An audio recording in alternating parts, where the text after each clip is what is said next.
ಇಲ್ಲಿ ಆದಿ ಭಾಗ್ಯನ ಪ್ರಶ್ನೆ ಮಾಡ್ತಾರೆ. ಅತ್ತೆ ನಿಮ್ಮ ಹತ್ರ ಏನಾದರೂ ಮಾತು ತಗೊಂಡ್ರ, ನೀವು ಹಳೆ ನೆನಪುಗಳನ್ನು ಮರಿಬೇಕು, ಹಳೆ ವಿಷಯಗಳನ್ನ ಮರಿಬೇಕು ಅಂತ ಅಂದಾಗ ಭಾಗ್ಯ ಮೌನವಾಗ್ತಾರೆ. ನೀವು ಮೌನವಾದಾಗಲೇ ಗೊತ್ತಾಗ್ತದೆ ಖಂಡಿತ ಅತ್ತೆ ಮಾತು ತಗೊಂಡಿರ್ತಾರಲ್ವ.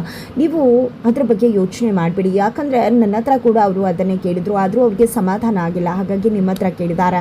ಅವ್ರಿಗೆ ನಾವು ಚೆನ್ನಾಗಿರೋದು ಅಷ್ಟೇ ಮುಖ್ಯ. ನಾನು ನಿಮ್ಮನ್ನು ಹಳೆ ನೆನಪುಗಳನ್ನು ಮರೀರಿ ಅಂತ ಹೇಳೋದಿಲ್ಲ. ಅದನ್ನು ಮರೆಯೋದು ಎಷ್ಟು ಕಷ್ಟ ಅಂತ ನನಗೆ ತುಂಬ ಚೆನ್ನಾಗಿ ಗೊತ್ತಿದೆ. ಹಳೆ ನೆನಪುಗಳನ್ನು ಅಷ್ಟು ಸುಲಭವಾಗಿ ಮರೆಯೋಕ್ಕಾಗೋದಿಲ್ಲ ಅಂತ ಹೇಳ್ತಾರೆ. ನಂತರ ನಿಮ್ಮ ಕುಟುಂಬ ನನ್ನ ಕುಟುಂಬ ಎಲ್ಲವೂ ಕೂಡ ಒಂದೇನೆ. ಇನ್ನು ಮುಂದೆ ತನ್ಮಯ್ ತನ್ವಿಗೆ ನಾವೇ ಅಪ್ಪ ಅಮ್ಮ ಅಂತ ಹೇಳ್ತಾರೆ. ಜೊತೆಗೆ ನನಗೆ ಮಗು ಬೇಕು, ನಮ್ಮದೇ ಆದ ಮಗು ಬೇಕು ಅಂತ ಕೂಡ ನನಗೆಂದೂ ಕೂಡ ಕೇಳುವುದಿಲ್ಲ ಅಂತ ಹೇಳ್ತಾರೆ. ಭಾಗ್ಯಗೆ ತುಂಬ ಖುಷಿ ಆಗಿಬಿಡತ್ತೆ.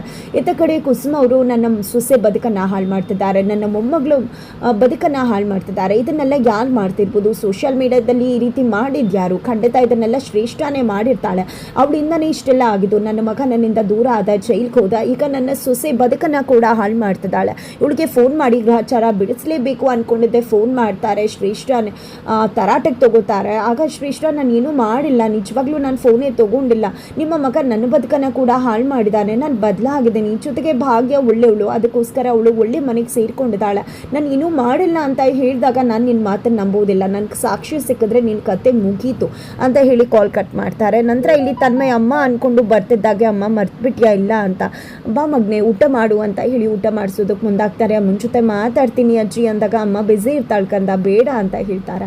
ಆ ಕಡೆ ತನ್ವಿ ಕೂಡ ಊಟ ಮಾಡ್ತಿಲ್ಲ. ಸುನಂದ್ ಅವ್ರು ಬಂದು ಏನೇ ಹೇಳಿದ್ರು ಊಟ ಮಾಡ್ತಿಲ್ಲ, ಅವಳು ಬರ್ತಿಲ್ಲ ಅಂದಾಗ ಪರವಾಗಿಲ್ಲ, ಅವಳು ದೊಡ್ಡವಳು ಆಗಿದ್ದಾಳಲ್ವ, ಹಾಗಾಗಿ ಅವಳ ಮನಸ್ಸಿಗೆ ಏಕಾಸೆ ಆಗಿರುತ್ತೆ, ಅಲ್ಲಿ ಊಟ ಇಟ್ಟು ಬಂದ್ಬಿಡಿ, ಅವಳಿಗೆ ಹಸುವಾದಾಗ ಅವಳೇ ಊಟ ಮಾಡ್ತಾಳೆ ಅಂತ ಕುಸುಮ ಅವರು ಹೇಳ್ತಾರೆ. ಈ ಕಡೆ ಆದಿ ಅವರು ಹಳೆ ನೆನಪುಗಳನ್ನೆಲ್ಲ, ಅವರ ಚೈಲ್ಡ್ಹುಡ್ ಮೆಮೊರೀಸ್ನೆಲ್ಲ ಭಾಗ್ಯ ಹತ್ರ ಹೇಳ್ಕೋಬೇಕಿದ್ರೆ ತನ್ಮಯ್ ನೆನಪಾಗುತ್ತೆ, ತಕ್ಷಣ ಕಾಲ್ ಮಾಡ್ತಾರೆ.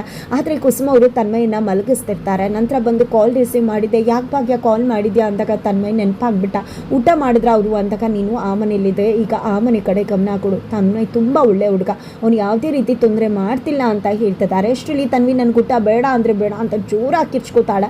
ಅದು ಭಾಗ್ಯಗೆ ಕೇಳಿಸ್ಬಿಡುತ್ತೆ. ಕುಸುಮ ಅವರು ಕಾಲ್ ಕಟ್ ಮಾಡಿಬಿಡ್ತಾರೆ. ಈ ಕಡೆ ತನ್ವಿದೆ ಯೋಚನೆ ಆಗಿಬಿಡುತ್ತೆ. ಭಾಗ್ಯಗೆ ತಕ್ಷಣ ಆದಿ ತನ್ಮಯನ ಕರೆಸ್ಕೋತಾರೆ.